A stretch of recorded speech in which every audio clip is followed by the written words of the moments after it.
तो ATC जब clearance नहीं देता मैं टेक ऑफ नहीं कर सकता, आप समझिए बात को। अब और आपकी कंपनी में किसने ऊपर से फोन कर दिया कि सालों का टाइम खराब कर दो। वही है जी, जैसे बीजेपी के नेता ने, कांग्रेस के, तो कर लो खराब। वो लगातार लगे हुए हैं कि कैसे भी करके हेलीकॉप्टर को उड़ाया जाए, क्योंकि अगर ये नहीं उड़ा तो लाखों रुपए का नुकसान होगा।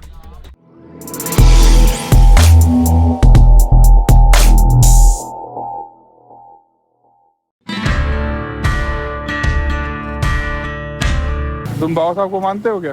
बिल्कुल मानते हैं हम साहब भाई, बिल्कुल करते हैं। यहाँ पर सदैव रहते हैं। अच्छा अच्छा, मतलब अम्बेडकरवादी हो, बिजनेस कर रहे हो? हैं कब से कर रहे हो? चला छोटा मोटा दो तीन 2-3 साल। देख रहे हो ज्यादातर जगहों पर बाबा साहब की स्टैचू जो है ना, वो इसी तरह से जो है लॉक कर दी जाती है, ताकि कोई दूर से पत्थर ना फेंके या कोई उसे तोड़ने की कोशिश ना करे। और ये जो ठेले वाले थे, ये बाबा साहब की स्टैचू साफ करते रहते हैं, देखते रहते हैं, देखभाल करते हैं। और यहाँ से जो ये गांव है, मतलब यहाँ मायन गांव, ये मेरे पिताजी का पुश्तैनी गांव है। दादा कंडा रोड किधर है? वहीं आ रहे हैं ना, खंडा रोड। यहाँ से 5 किलोमीटर आगे जाओगे, फिर उल्टा नदी पार करके और सीधे इसी हाथ पे कटा है। हाईवे पे आओगे तो बोर्ड लगा है काफी बड़ा। अच्छा ठीक है, ठीक है। सीधे हमारे।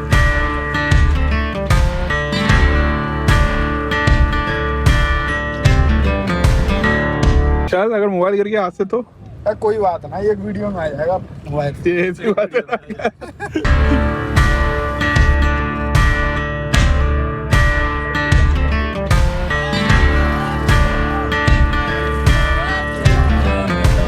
देखिए कौन मिला हमको। कैसे हैं भाई? अंजुल भाई, अंजुल मैं ठीक हूँ। अंजुल भाई। यहाँ से फिर क्या प्लानिंग है अभी? अभी यहाँ से प्रोग्राम जाएंगे, प्रोग्राम बड़ा वहाँ बहुत जबरदस्त प्रोग्राम है, अभी वहीं से आया हूँ। अच्छा अच्छा। चंद्रशेखर भाई वहाँ से आ रहे हैं, हमने ड्रोन उड़ाने की कोशिश की, लेकिन सब लोगों ने ड्रोन उतरवा दिया है। यानी ड्रोन पकड़ा हुआ है। और देखो हेलीकॉप्टर।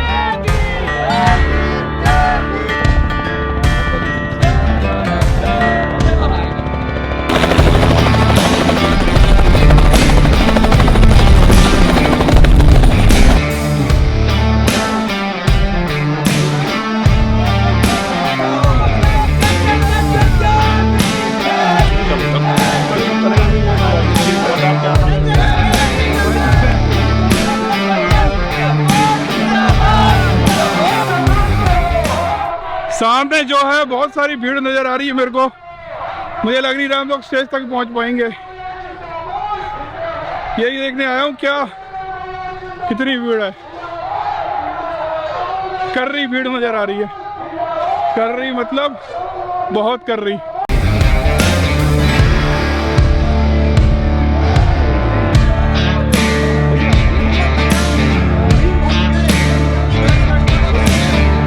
कि आपके बीच पहुंचने के लिए आज हमने दामोदर भाई को कष्ट देके और उनके साथियों को कष्ट देके हेलीकॉप्टर की व्यवस्था की, क्योंकि आज 3 सभाएं हैं। पहले मेगांव में थी, अब आपके यहाँ, उसके बाद है अशोकनगर। अशोकनगर में भी 5000 लोग खड़े हैं हेलीपैड पे, जहां हेलीकॉप्टर उतरेगा। लेकिन जिस वजह से हेलीकॉप्टर किया था कि भाई जल्दी जल्दी पहुंच जाएंगे, उसको भी रोकने का बहुत प्रयास हुआ। हेलीकॉप्टर इसलिए किया, अपनी औकात से बढ़ के जो काम कर किया वो इसलिए किया कि टाइम से अपने लोगों के बीच पहुंच जाए। अगर इतना इंतजार करना है तो हम तो गाड़ी से चले जाते, मोटरसाइकिल से चले जाते, फिर तुम्हारा क्या फायदा? तो कहा बात तो आपकी बात सही है। फिर वो हमें यहाँ लेकर आया और अब हमें जाना है कहाँ? अशोकनगर। इसलिए आपसे हाथ जोड़ कहा कि 20 मिनट हमें सुन लो। मेरा जो लोग मेरे बारे में नहीं जानते, मीडिया से सुनते हैं, अखबार में सुनते हैं, यूट्यूब पे देखते हैं, वो आज जान लो। मेरा गांव है छुटमलपुर, जो उत्तर प्रदेश के जिला सहारनपुर का एक गांव, अब तो कस्बा हो गया। और मैं पढ़ने के लिए जा रहा था विदेश। मैंने लॉ की थी, वकालत की पढ़ाई। मेरे पिता चाहते थे कि मैं जज बनूं, इसलिए उन्होंने मुझसे LLB की पढ़ाई करने के लिए, वकालत की पढ़ाई करने के लिए कहा। और मैंने वो पढ़ाई भी दिल लगा के पूरी की। लेकिन जैसे मेरे जाने का समय आया और मेरे पिता ने जो जमीन या जो पूरे जीवन की उनकी कमाई थी, एक एक पैसा झुका के उन्होंने जो इकट्ठा किया था, उसी समय मेरे पिता बीमार हो गए थे। अभी 2 दिन पहले आप लोग दिवाली का त्योहार मना रहे थे। मेरे आज भी अच्छी तरह से याद है दामोदर भाई, जिस दिन दिल्ली में मेडिकल रिपोर्ट आई मेरे फादर की, उस दिन रक्षाबंधन का त्योहार था। इधर लोग अपने घरों में त्योहार मना रहे थे, उधर में अपने बीमार पिता के साथ, और मेरे सामने वो रिपोर्ट थी, कल मैंने लाइव में भी आपके सामने अपना दर्द रखा। जब मैंने वो रिपोर्ट पढ़ी और कैंसर का नाम सुनते मेरे पैरों तले की जमीन सरक गई। मुझे लगा कि अब मेरे पिता नहीं बचेंगे। पिता हॉस्पिटल में थे, मैं बाहर आ गया कैंटीन में और मैं 2 घंटे रोता रहा, और मेरे आंसू पूछने वाला भी वहां कोई नहीं। मैंने अपने पिता को नहीं बताया कि रिपोर्ट में क्या आया, लेकिन मेरा दिल बैठ गया, क्योंकि आप जितने लोग यहाँ बैठे हो जिनके पास पिता हो, अपने दिल पे हाथ रख के पूछो कि एक बेटे के लिए पिता क्या होते हैं। अपने दिल पे हाथ रख के सोचो, चाहे वो 7 साल का क्यों ना हो जाए, उसके पिता जिंदा है तो उसके पिता उसके हीरो होते हैं, सुपरमैन होते हैं उसके पिता।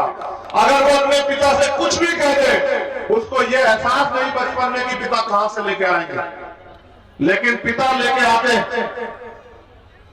पिता उसकी जरूरतों को पूरा करते हैं। और मैं एक ऐसा बेटा हूं, मेरे याद है जब मुझे जूतों की जरूरत थी, मेरे पिता के जूते भी फटे हुए थे, मेरे पिता ने मेरे लिए जूते अरेंज किए, और वो खुद टूटी हुई चप्पलों में रहे, मैंने देखा अपने पिता।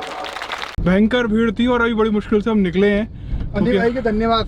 हनी ने गाड़ी जो है सबसे बाहर लगा दी थी, बहुत बहुत। और अभी वापस से हेलीकॉप्टर पे जा रहे हैं और वहाँ से ये अशोकनगर के लिए निकल जाएंगे। मैं इनका भाषण सुन रहा था और मुझे बहुत सारी चीज़ें पहले से पता थी, कुछ चीज़ें अभी पता चली, जैसे टूटी हुई चप्पल इनके पिताजी पहनते थे, लेकिन अपने बेटे के लिए वो नए जूते लेकर आए। काफिला चंद्रशेखर आजाद जी का आज आया है हेलीपैड पर, और ये जो ये किस तरीके से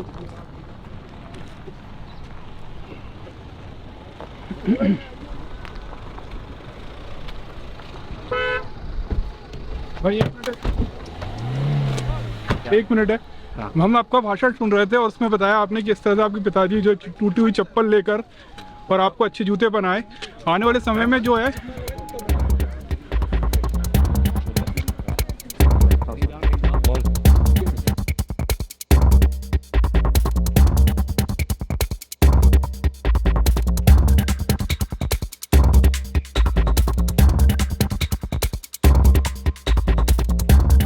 अभी 1 घंटा है, लेकिन उसके बाद भी बोल रहे हैं सनसेट हो जाएगा। तो यहाँ टाइम वेस्ट करते जा रहे हैं। अभी तो बहुत टाइम है, फिर भी देखो 4 बजे अशोकनगर जाना और यहाँ गाड़ी से जा नहीं सकते। रिक्वायरमेंट नहीं तो वो जो क्लियरेंस में हुआ, आधा घंटा गया ना पूरा, वो आपकी वजह से हुआ ना, हमारी वजह से तो नहीं है। तो उसका दंड हम क्यों भुगते हैं, हमारी सफाई तो बेकार होती है। जब मैं गाँव पे आधा घंटा बाद उठ गए, हम लोग किसकी गलती है? उनको काहे को करो, देखो कोशिश कर लो ना। कोशिश कर लो, ऑब्लिगेशन ये ऐसा तो नहीं भाई आपको रोकने की कोशिश कर रहे हैं सुबह से ही? बिल्कुल हो सकता। वहाँ आधा घंटा वहाँ बर्बाद करा दिया, आपसे पहले हम वहाँ पहुँच गए। 1 घंटा पहले वहाँ खराब किया, फिर उसके बाद जो है उसमें 25 मिनट क्लियरेंस नहीं दिया, फिर यहाँ जो है अब सेवड़ा पे देखिए 15 मिनट हो गए खड़े। भाई अगर ये वहाँ नहीं पहुँच पानी पाए देना भाई, पानी। कितने लोग जो इंतजार कर रहे हैं वहाँ पे आपको? वहाँ एयर उस पे जो है जहाँ हेलीपैड है वहाँ 5000 लोग हैं। 5000 लोग हेलीपैड पे इंतजार कर रहे हैं। भाटी जी का मोबाइल आएगा, अभी देखना उसमें वीडियो। का भी ऐलान है, रोड शो कहते हैं। रोड शो है 40 किलोमीटर का। अगर यहाँ से अगर आप गए भी तो भी आपको देखो हमने कहा ना कठिनाइयाँ बहुत हैं, कठिनाइयाँ खड़ी की गई जानबूझ के कि कामयाब ना हो। और ये पैसा हेलीकॉप्टर जुटाने के लिए कार्यकर्ताओं ने कितना मेहनत। देखो अब सही बात है, आपने हमारी लास्ट टाइम जब बात अमीरों के लिए तो बहुत आसान है, जिनकी बड़ी बड़ी पार्टियां उनके लिए आसान है, उनका एक विधायक जो है इतना ताकतवर है, 4 हेलीकॉप्टर वो कर दें, लेकिन हमारे लिए तो बहुत टफ है। मतलब यहाँ एक सवा भी मिस होगी तो यहाँ कितने गरीबों का पैसा बर्बाद जाएगा। यस ये बहुत बड़ी बात है और कितनी उम्मीदों से वहाँ खड़े होंगे। पहुंच जाते शायद, मुझे लगता है आधे घंटे में। हो सकता है जानबूझ के डिस्टर्ब करती है। बिल्कुल कोई बड़ी बात नहीं है, छोटी सी बात है, तो हमारे लिए बहुत बड़ा धक्का है। लेकिन मुख्यमंत्री जी ने कह दिया भाई ना कराओ। और देखो सुनो, यहाँ तो अजीब की बात नहीं है, मुख्यमंत्री की भी तो चलती है लेकिन कांग्रेस वालों की भी चलती है, दोनों की चलती है। मैंने अधिकार देखा ना कि हमारा नॉमिनेशन कैंसिल कराया वो कांग्रेस बंद करो कैमरा। चुनाव का अगर हमारा वो एमएलए हार जाएगा इस वजह से तो हम किसे वो करेंगे। वो देखो आदमी आप लोग आधा घंटा उनसे कहो थोड़ा सा प्रयास कर, शिवपुरी का वो करवाएं कम से कम, कुछ तो मदद करें। मेरे गाँव आधा घंटा थोड़ा कि आंख बंद करके बैठ जाएंगे। मेरे गाँव जब टेक ऑफ करना था। हाँ, तो ATC जब क्लियरेंस नहीं देता मैं टेक ऑफ नहीं कर सकता, आप समझिए बात को।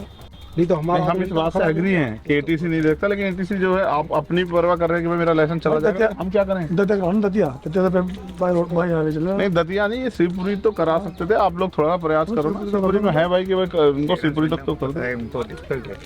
अरे उनको डिफिकल्ट है तो आपके इसका फायदा क्या है हमें? उनसे कहो कल का पैसा माफ कर दें, हम ठीक है मान लेंगे। कहो उनसे कोई उसका नुकसान हो, हम कल का पैसा माफ कर दें। ये कह रहा है आप अपना एक पैसा नहीं माफ कर पाओगे तो हम कहें हमारी छाती पे कर रहे हैं। हमको इतने, हमने तो आपको गाड़ी बैठ के बताया था कि भाई हमारी पार्टी को धन्ना सेटल पार्टी नहीं, पैसा हम जुटा।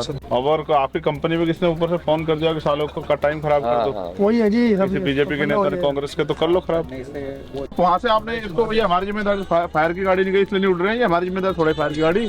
मैं आपसे कोई ये एडमिनिस्ट्रेशन का मतलब है। ये तो बिल्कुल सही जवाब कर रहे हैं। ये भाई फायर ब्रिगेड की गाड़ी हम ले जाएंगे तुम्हारी? हेलो, फायर ब्रिगेड गाड़ी तो आप ही के यहाँ से आएगी ना?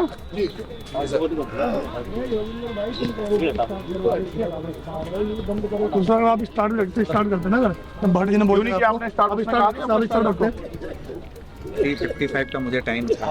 3:55 में आपने पूछा मुझसे, मैं आपको याद है, आप बातों से चक्कर मत यार। देखो नहीं, मैं आपसे भी बात किया। हाँ, आपने मुझसे कहा कि 3:55 का टाइम, मैंने आपसे कहा कि लेट हो जाएंगे, आपने कहा कोई बात नहीं 5:30 तक सनसेट है। 5:30 तक सनसेट है, मैंने बताया भी था कि 1 घंटा लगेगा। भैया से तो आपने मुझे 55 मिनट कहा। उन्होंने कहे थोड़ा देख लो किसी देर में निकाल देंगे जयपुर से। ये तो क्या है, जयपुर वालों से हमें क्या लेना देना? 55 मिनट आप लगेंगे पूरे एग्जैक्ट उसमें आकर आपका हेलीकॉप्टर 5:30 बजे तुरंत जाके वहाँ निकालो उसको, ठीक है। पूरे 35 आपने 55 मिनट कहा नहीं कहा? आपने, मैंने आपको कहा 55 मिनट। बताओ। बिल्कुल कहा 55 मिनट। 55 मिनट से अगर 1 मिनट लेट होता है फॉर एनीथिंग, ठीक है, चाहे विंड फॉरवर्ड से है या फिर ठीक है। मुझे क्लाइंब से है, डिसेंट से, डिसेंट और क्लाइंब में तो स्लो करूंगा, उसी स्पीड से तो नहीं जाऊंगा, ठीक है, तो 1-2 मिनट ऊपर नीचे होगा। तो ऑलवेज सारे पायलट 15 मिनट बिफोर सनसेट रख के चलते हैं। मैं आपकी बात से एग्री हूँ। 25 मिनट आपको वो नहीं मिली, उसकी वजह से हमारा नुकसान हुआ। वो तो जिम्मेदारी कौन लेगा? नहीं, वो सेकंड लेग का था। वो सेकंड लेग का जो था, वो जो क्लियरेंस नहीं मिला, वो ना कंपनी कुछ कर सकता है ना मैं कुछ कर सकता हूँ। वो एटीसी अगर क्लियरेंस नहीं देता है फॉर सम रीजन, उनके पास जो भी रीजन है, उससे ना मेरा कंट्रोल है ना मेरा कंपनी का। तो हमारा नुकसान हुआ ना, वो तो बराबर है, देयर इज नो डाउट। हमारी रैली खराब होगी ना, बिल्कुल देयर इज नो डाउट। वो तो मैं, हम क्यों परवाह करेंगे? वो तो मैं एग्री करता हूँ आपसे, हाँ। बिल्कुल 100%। मैं इसको 5:30 बजे तक नहीं रखूंगा, फिर मैं ये देखूंगा कि आपके हिसाब से उड़ेगा नहीं उड़ेगा। बिल्कुल नहीं उड़ेगा। आज तो मैं कैंसिल ही कर रहा हूँ। अभी तो मैं जा ही नहीं सकता, हो गया 5:30। हाँ तो ठीक है बस सनसेट तो स्टार्ट रखते हो। जब ये वहाँ से वहाँ नहीं गया तो यहाँ से वहाँ कैसे चला जाएगा सनसेट की वजह से? उसका मतलब अगली रैली जो हो रही है अशोकनगर में, और वहाँ पर बोल रहे हैं काफ़ी भीड़ है, लगभग 5000 लोग जो हैं इसी तरह से कि वहाँ पे हेली पैड बना हुआ है, वहाँ इकट्ठा हुए हैं और वो वहाँ इंतज़ार कर रहे हैं। लेकिन जो इस हेलीकॉप्टर का पायलट था वो इनको फ्लाई नहीं करने दे रहा है। चंद्रशेखर आज़ाद ने बोला है कि अगर हम नहीं उड़ेंगे तो ये हेलीकॉप्टर भी यहीं रहेगा। अब ये हेलीकॉप्टर रात भर यहीं खड़ा रहेगा। वो लगातार लगे हुए हैं कि कैसे भी करके हेलीकॉप्टर को उड़ाया जाए, क्योंकि अगर ये नहीं उड़ा तो लाखों रुपए का नुकसान होगा। देखने वाला होगा, क्योंकि लगता तो ऐसा ही है कि उनको रोका जा रहा है, आगे नहीं बढ़ने दिया जा रहा। जमीन पे ही तो संघर्ष, ये भी कार्यकर्ताओं ने अपने पैसे से चंदा हुआ। चलो भाटी जी, चलो मुकाबले बाय रोड जा रहे हैं। By road. और ये हेलीकॉप्टर आपने इतना पैसा खर्च करके किया था, क्या कर सकते हैं, उनकी भी मैं गलती नहीं निकालता। मैं समझता हूँ कि भाई अब ये बाय रोड ही करनी थी। ज़्यादा सुविधा मेरे जीवन में है नहीं, संघर्ष ही तो करेंगे ना संघर्ष। दामोदर भाई जाएंगे, आओ निकलेंगे बाय रोड। दूध दो बाटी को। चलो भाई 7-8 घंटे कैसे करोगे रात में? 7-8 घंटे करेंगे ना, करेंगे। थोड़ा अगर आपको चलो छोड़ो, ठीक है भाई। कौन सी गाड़ी? कितना जीवन है और इसमें संघर्ष बहुत है। और सोचो कि फिर भी हमारे लोगों ने हिम्मत जुटाई कि सब कुछ हो जाए, लेकिन कितनी कठिनाइयाँ और किस सिस्टम के से किस तरह हमारे लोगों को प्रभावित होना पड़ता है, सहना पड़ता है। मैंने उनसे पूछा कि भाई क्या करूँ, उन्होंने कहा कि आप बाई रोड आ जाओ। मैंने उनसे कहा मैं आ जाऊँगा बाई रोड। वो मुझसे प्यार करते हैं, वो जानते हैं कि आदमी अगर कमिटमेंट कर रहा है तो उसको पूरा कर जाता ना। नहीं आप चुनाव का काम छोड़ो भाई, जाएंगे हम। तो मेरी बात तो सुनो यार, 2 ही लोग हैं, या तो आदमी भेजो और साथ 2 गाड़ी के साथ मैं भेज देता हूँ। मैं चलो तो फिर आप 2 थोड़ी के लिए वेट करो भाई, अकेले मैं जाऊँ साथ।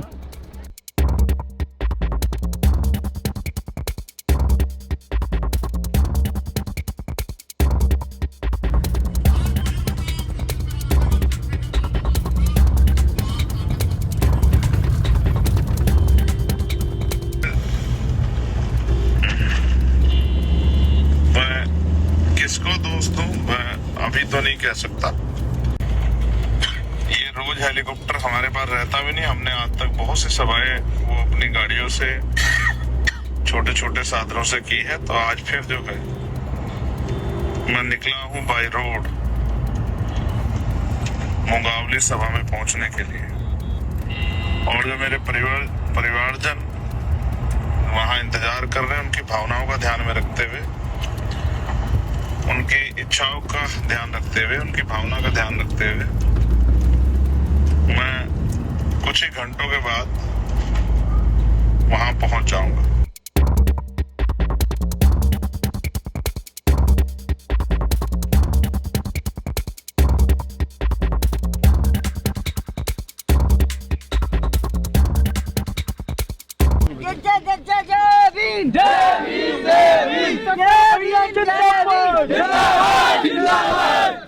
पहले मैं देखो कहाँ बैठोगे, चलो वहाँ चलो।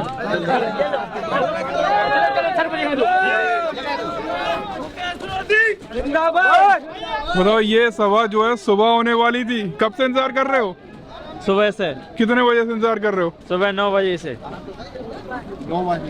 12 घंटे हो गए इंतजार। 12 घंटे हो गए जी। और अभी तक हिम्मत नहीं टूटी? नहीं।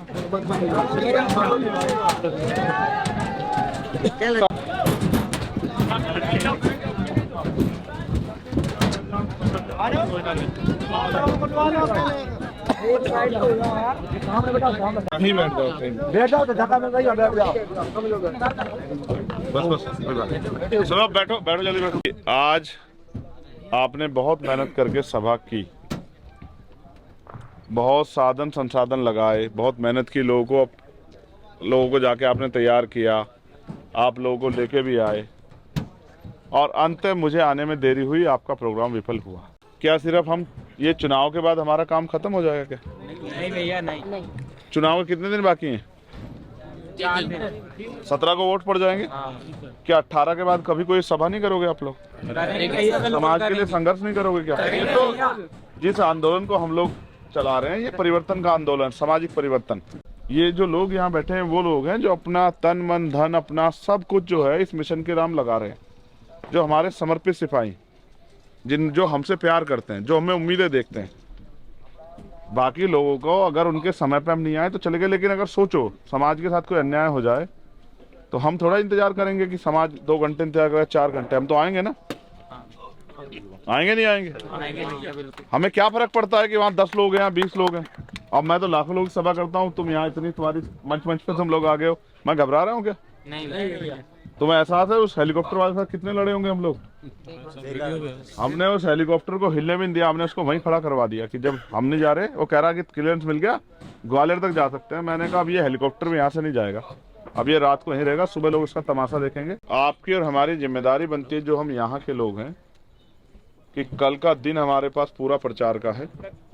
हम अपने गाँव में, अपनी बस्ती में, अपनी गली में, अपने कस्बे में लोगों तक ये बात पहुंचाएं कि वो आज़ाद समाज पार्टी काशीराम के चुनाव चिन्ह पर वोट करें।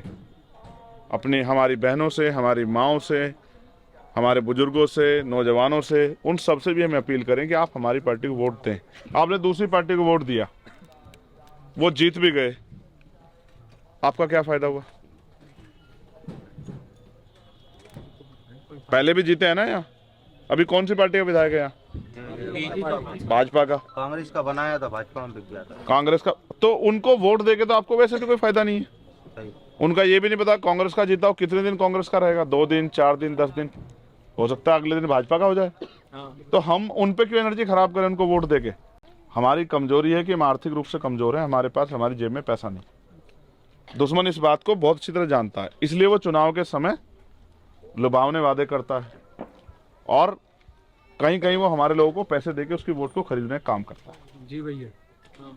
कहीं वो शराब देके हमारी वोट को खरीदने का काम करता है। हमारे बहुत सारे लोग आजकल उनकी शराब पे खूब आनंद भी ले रहे हैं। हाँ भैया, बिल्कुल है। ठीक है, कुछ लोगों को मिठाई से और कोई साधन देके और बड़ी बड़ी बातें करके कि भाई हम आपकी जिंदगी में ये बदलाव कर देंगे, वो हमारी वोट को ले रहा है।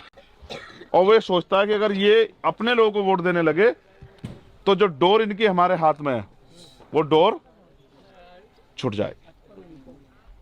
आपने पतंग देखी है? पतंग चाहे कितनी ऊंची उड़ जाए, लेकिन उसको उसकी डोर नीचे ही होती है ना, अब वो चाहे उसको और ढील देके ऊपर उड़ा देगा, उसको खींच के नीचे ले आए। ये तो मालिक के हाथ में होती है ना। वो हमें स्वतंत्र नहीं छोड़ना चाहते, वो हमारी डोर अपने हाथ में रखना चाहते। वो चाहते कि हमारे हिसाब से चले। ये राजतंत्र में तो ठीक था, लेकिन लोकतंत्र में ऐसा नहीं होना चाहिए। लोकतंत्र में तो हम पढ़े लिखे समझदार लोग हैं, रोटी कमाते हैं, रोटी खाते हैं, परिवार चलाते हैं। हमें नहीं पता कि हमारा असली हितैषी कौन है। वो जो हमसे लुभावने वादे 70 साल से करते आ रहे हैं, वो लोग जिनका ये नहीं पता आज कांग्रेस में, कल बीजेपी में, जिनका कोई विचार नहीं है, दीन धर्म नहीं है, या वो लोग जो आपके लिए लड़ रहे हैं। दुश्मन इस बात को बहुत अच्छी तरह समझ। दुश्मन ने हमारी आदत बिगाड़ी, हमारे गली मोहल्ले में शराब के ठेके खोले। और मुझे आप लोगों पे भरोसा है, आपकी मेहनत पे भरोसा है। मुझे विश्वास है कि आप लोग अब गुलामी की बेड़ियों को काटने का काम करो। सड़कों से कोई नहीं सुनेगा जब ये जाकर विधानसभा में कहेगा कि साहब वहां से हमारे यहाँ से ठेका उठाओ। कितने लोग यहाँ पर आ गए थे? लगभग यहाँ थे एयरपोर्ट हेलीपैड पर लगभग थे हमारे 10,000 लोग। मैंने वीडियो देखा, वो और काफी लगभग लोग थे यार, 20 से 25,000 लोग। जो पूरा मंडी भरा हुआ थे, पूरा कैंपस भरा हुआ था। और वो लोग एक्स्ट्रा थे। अगर वो भाई के साथ कोई रैली बन के आने वाली थी तो कभी किसी को देखा 5 घंटे लेट आते हुए रैली में अपने, और उसके बाद भी इतनी भीड़ इकट्ठी हो गई? नहीं, ये हमारे लोगों का हमारे भैया के लिए प्यार है, जो ये लोग 5 घंटे से नहीं, सुबह 11 बजे से भैया का इंतजार कर रहे हैं। और ये गलत है। बहुत अगर हमारा प्राइवेट हेलीकॉप्टर होता तो आज सुबह हो जाती, लेकिन क्या करें, संघर्ष कर रहे हैं। और मैं चंद्रशेखर भाई को धन्यवाद देना चाहूँगा कि इतनी दूरी पर होते हुए बाइक कार आए और यहाँ पर इतनी रात को 10-11 बजे कार्यकर्ताओं से मिल रहे हैं। ये बहुत अच्छी बात है। और कहीं ना कहीं हम लोग संघर्ष करके अपना मुकाम हासिल करेंगे मध्य प्रदेश में। अपने ब्लॉग में ये देखो, ये सब लोग जो है तथागत लाइव देखते हैं। क्या नाम है तुम्हारा? विवेक। और तुम्हारा? मेरा गगन है। तो सुबह मिलते हैं अपन, है ना? सुबह आओ। तो हेलीपैड पर कब से इंतजार कर रहे थे सब? कम से कम 5-6 लोग थे और हेलीपैड पे सिर्फ 5-6 लोग। 5-6 हजार लोग थे। और प्लान क्या था कि वहाँ से सब लोग यहाँ पर आएंगे? वहाँ से असुना में पहले रोड शो था। अच्छा। और वहाँ रोड शो के बाद फिर यहाँ पे जहाँ सब आपको संबोधित करते। और अभी लगभग 400-500 लोग तो होंगे। 500-700 लोग अभी। हाँ, अभी 500-700 10 बज रहे हैं लगभग, जो है 12 घंटे हो गए हैं। और सोचिए, ऐसा मैंने कभी देखा नहीं कि अगर कोई रैली कैंसिल हुई हो उसके बाद भी कोई नेता जो है वो स्थल पहुंचे, और वहाँ फिर भी लोग इंतजार कर रहे थे। क्योंकि लोगों की उम्मीद टूट जाती है। लोग 1-2 घंटे के बाद ये सोचने लग जाते हैं कि यार 15 लेडीज लेडीज भी सर, छोटे बच्चों को लेके बैठी थी। अच्छा। जवान बच्चे, छोटे बच्चे को ओनली फॉर चंद्रशेखर भाई से मिलना था। क्योंकि कोई भी व्यक्ति वो 1-2 घंटे बाद सोचने लगता है कि नेता शायद नहीं आएगा, लेकिन अभी भी लोग इंतजार कर रहे थे। ये एक बड़ी बात है। और तक जगने का लिए बोल रहे हो। अच्छा, तो सुबह यहीं से रोड शो होगा? अरे 2 मिनट रुको भाई। बाबा साहब के प्यारे प्यारे बच्चों, अंदर आओ, आपको बाबा साहब का खजाना दिखाते हैं।